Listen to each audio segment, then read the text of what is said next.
Opa, tudo bem? Aqui Paulo. Eu ensino lutadores a obter seu melhor peso sem comprometer sua massa muscular, desempenho e saúde. Hoje nós vamos falar sobre a ciclagem de peso, o que é a ciclagem de peso e como que ela pode repercutir na composição corporal e nos indicadores de saúde do atleta no decorrer da temporada. Citando, por exemplo, um atleta de luta livre, ele tem, em decorrência de uma temporada, várias ciclagens de peso. O que é a ciclagem de peso? Ciclagem de peso é quando o atleta participa de uma competição onde ele fez o ganho de peso para a sua categoria de pesagem e dentro de um determinado número de intervalo de dias, ele já vai participar de outra competição, tendo que fazer aquele peso novamente que ele acabou acumulando após o término da primeira. Então são perdas de pesos consecutivas, onde o atleta fica oscilando entre ganhar peso e perder peso. Por que é importante a gente prestar atenção na ciclagem de peso? A ciclagem de peso promove no atleta estímulos de perda de peso através da introdução de déficits calóricos, em conjunto com o aumento do exercício físico e alguns métodos de desidratação. E essas metodologias, elas influenciam na saúde, na parte hormonal, na composição corporal do atleta, sendo feita de maneira recorrente.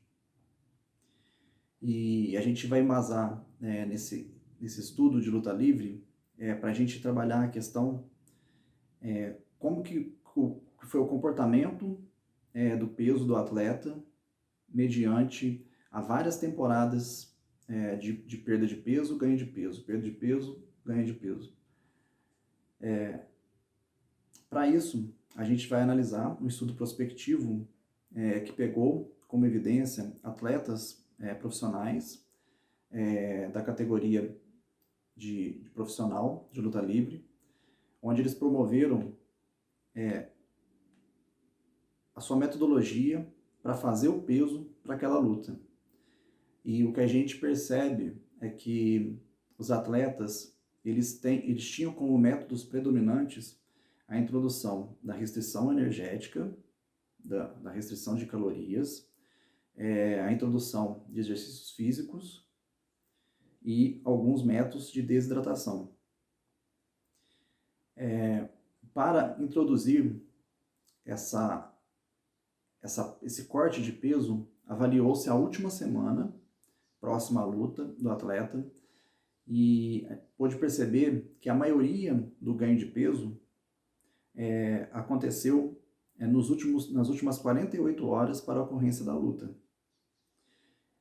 Então, no período de a luta acontecendo no sábado, no período de uma semana, o atleta teve um comportamento homogêneo do seu peso e bem como também da sua ingestão calórica nos dias de segunda, de terça e de quarta, tendo uma magnitude de corte de peso maior no dia de quinta-feira e no dia de sexta-feira. Na quinta-feira, o atleta já começa a ingerir cerca de um aporte calórico que fica bem aquém da sua necessidade como atleta de luta livre. Essas calorias chegaram a atingir a faixa de 1.900 quilocalorias na quinta-feira. Na sexta-feira, esse atleta consumiu apenas 900 quilocalorias. E a quantificação da necessidade calórica desse atleta, segundo as metodologias que foram aplicadas no estudo, que foram análise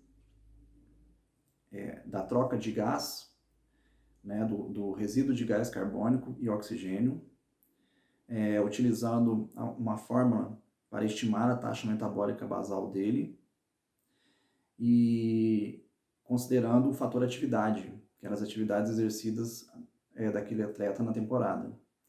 E com essas metodologias, estimou-se uma necessidade calórica de um atleta de luta livre é uma média de 3.100 calorias. Então, na quinta-feira e na sexta-feira, ele estava bem abaixo dessa média, desse consumo calórico. E tirando a média semanal de consumo calórico dele, estimou-se que ele estava consumindo uma ingestão calórica de 2.100 calorias, que deu uma diferença de 1.000 calorias para a sua necessidade real como atleta de luta livre. Quando a gente quantifica um déficit calórico diário de 1.000 calorias durante 7 dias na semana, a gente estima uma perda de peso aproximadamente de 1 kg durante essa semana. Mas quando analisou o comportamento de perda de peso o comportamento crônico de peso do atleta ao longo dessas temporadas de luta, durante esses meses, a gente pôde perceber que não houve irregularidade entre a perda de peso de uma competição e o ganho de peso pós ela, e o comportamento seguinte, como a perda de peso na competição seguinte e o ganho de peso posterior. Então, o atleta perdia a mesma quantidade de peso e recuperava exatamente aquele peso. E isso ficou homogêneo durante a temporada toda. E se a gente for analisar um déficit calórico de 1.000 calorias, que era o que esses atletas de luta livre estavam exercendo, isso não é possível se não tiver mudança na composição corporal dele, né, e no peso. E quando avaliou a mudança corporal desse atleta, a gente viu que ele não estava mudando a sua massa muscular, né, que era o que poderia perder durante um déficit calórico de 1.000 calorias, que é um déficit bem expressivo. E a resposta para essa manutenção seria a introdução de atividades, de exercício de força, né, de musculação, de treinamento de força durante a temporada, mas mais do que isso, a preservação da sua massa muscular. A gente tem a hipótese de que pode ter havido uma diminuição da sua taxa metabólica basal, que é o gasto energético de repouso daquele atleta. Então, aquele atleta, em determinados níveis de restrição de calorias, ele sofreu uma adaptação a nível de gasto energético de repouso para que ele gastasse menos, né? Superestimando, assim, as suas necessidades de consumo. Então, uma resposta para ele não ter perdido peso e não ter perdido massa muscular, uma hipótese, é a atenuação da sua taxa metabólica basal. E o que vai de encontro com o que a gente tem quando a gente impõe uma magnitude de déficit calórico expressiva para a ocorrência de uma perda de peso durante um período. A gente acompanhou também a disposição dos macronutrientes que foram ofertados ao longo dessa temporada para o atleta. A gente pode perceber que ele estava ingerindo a proteína abaixo da necessidade e o carboidrato também. Tá? E um exemplo rápido que a gente pode colocar aqui agora é que na sexta-feira ele consumiu apenas 900 quilocalorias. E a média de ingestão de carboidrato dele, ele teve uma média de 4,5 gramas por quilograma. Ele necessitaria de um pouco mais. E como na sexta, no dia antes da pesagem, ele ingeriu somente 900 calorias, seria impossível dele restabelecer as suas reservas de glicogênio para a luta, sendo que a modalidade que ele estava praticando e exigia uma pesagem a cerca de 2 horas de intervalo para a luta, que ficava totalmente impossível dele recuperar, tá? Então, esse atleta, ele lutou com deficiência, né, nos níveis de reposição desse substrato, né, que é o carboidrato. E as repercussões na deficiência do carboidrato vai influenciar no desempenho dele físico, cognitivo, atrapalhando assim os movimentos de intensidade que são característicos da luta livre. É um outro exemplo que a gente viu nesse atleta, que a maior parte da mobilização do seu peso foi através de mobilização líquida. Então, devido a isso, que ele não, que é uma das respostas para ele não ter mobilizado a perda de massa magra. Porque quando esses atletas foram entrevistados, antes da temporada, eles mencionaram que eles perdiam uma faixa de 2,3 kg de corte de peso, feito ali na última semana. Porque eles já atuavam dentro de uma modalidade, né, que tem uma pesagem próximo à luta. Então, eles relataram que realizavam um corte de peso máximo de 2,3 kg. Porém, quando foi avaliado realmente na temporada, através desse estudo, pôde evidenciar que cerca de quase 60% desses atletas perdiam mais que 2,3 kg, né, com corte de peso, e quase 40% deles perdiam mais que 4,5 kg com o corte de peso. E um atleta dessa corte perdeu 8 quilos em apenas 48 horas com corte de peso. O que demonstra que mesmo uma introdução de uma pesagem próxima à luta, com apenas 2 horas, não impedem grandes ações de desidratação por parte desses atletas para ganhar o peso para a luta. E avaliando a perda de peso desses atletas, a gente viu que o total, a maior parte da perda de peso deles ocorreu realmente na quinta e na sexta-feira, nas 48 horas. Era uma regra entre os atletas. E a gente justifica um pouco da estabilidade da massa muscular, né? O que evitou ele perder massa muscular foi que essa mobilização do peso foi realmente em cima de líquido. Tá? E a gente, avaliando o total de perda de peso que ele perdeu, quando chegou na sexta-feira, ele já estava com uma desidratação de 3% no total. E ainda faltava 1,1 kg para ele alcançar o peso e para ele promover essa perda toda